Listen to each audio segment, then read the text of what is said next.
नमस्कार, राम राम साथियों, स्वागत है आपका एपीयू समाचार चैनल पर। साथियों, आलू का T20 और वनडे मैच अब खत्म हो चुका है और अब बारी है टेस्ट मैच की।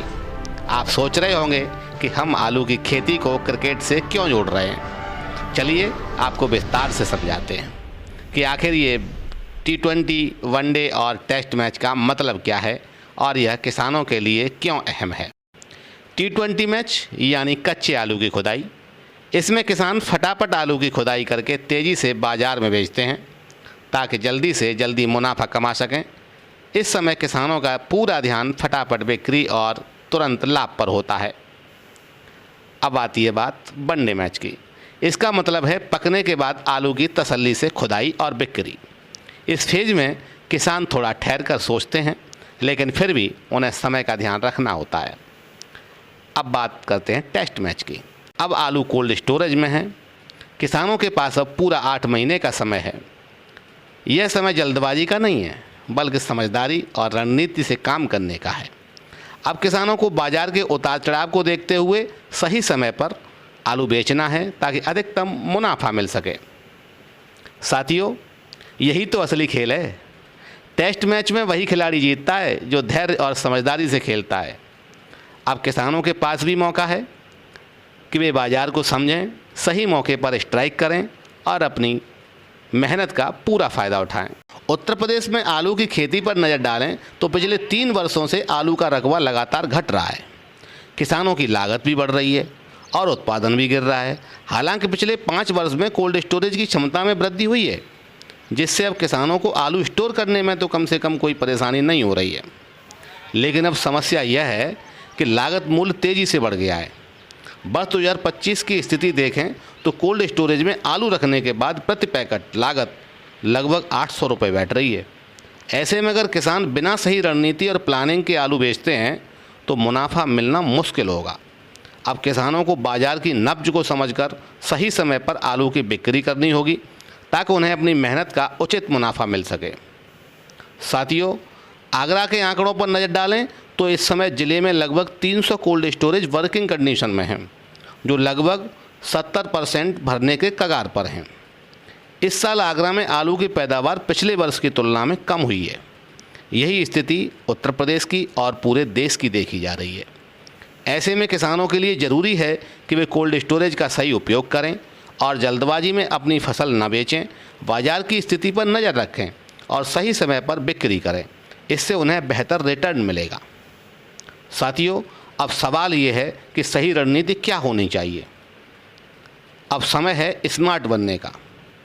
अब सिर्फ मेहनत से काम नहीं चलेगा, आपको अपनी सूझबूझ और डिजिटल जानकारी का भी पूरा इस्तेमाल करना होगा। आगरा क्षेत्र के किसानों के लिए दक्षिण भारत एक सुनहरा बाजार है। आगरा क्षेत्र का लगभग 70 से 75% आलू दक्षिण भारत की मंडियों में जाता है।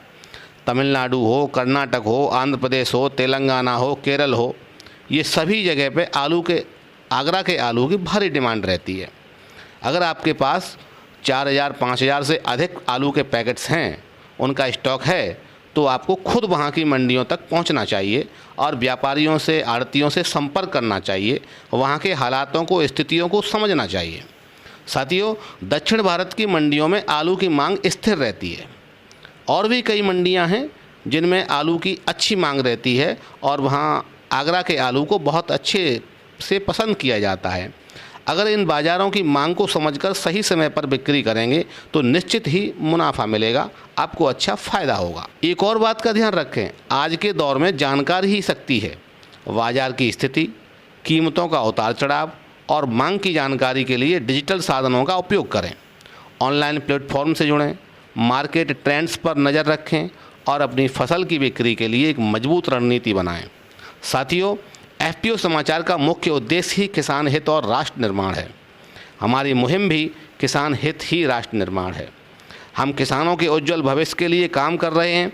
हमारा प्रयास है कि किसानों को उनकी मेहनत का पूरा लाभ मिले। मंडियों के तमाम कुचक्र आपके रास्ते में न आ पाएँ, इसके लिए हम आपके साथ खड़े हैं ताकि आपकी फसल का एक एक दाना सही कीमत पर बिके। साथियों, इस मुहिम से जुड़िए और हमारे द्वारा किए जा रहे प्रयासों का पूरा लाभ उठाइए। और हाँ, अगर आपको हमारी ये जानकारी उपयोगी लगी हो तो चैनल को प्लीज़ सब्सक्राइब कर दीजिए, शेयर कर दीजिए और अगर आपको हमारी वीडियो अच्छी लगी हो तो लाइक भी कर दीजिए। वीडियो देख ली है तो साथियों, अंत में मैं आपसे इतना ही कहूँगा, हमारी मुहिम का हिस्सा बने।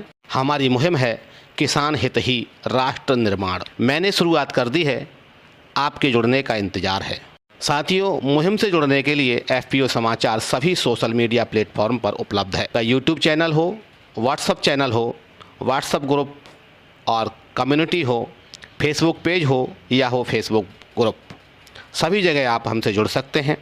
मेरा संकल्प है खेती किसानी संबंधित प्रत्येक अपडेट, वह मार्केट भाव का हो या हो मौसम का, या हो सरकार से संबंधित या हो योजनाओं से संबंधित, सबसे पहले आप तक पहुँचे। धन्यवाद साथियों, आज के लिए बस इतना ही। कल फिर मिलेंगे किसी नए अपडेट के साथ। FPO समाचार के लिए फतेहाबाद, शमशाबाद, आगरा क्षेत्र से शंभू दयाल शर्मा।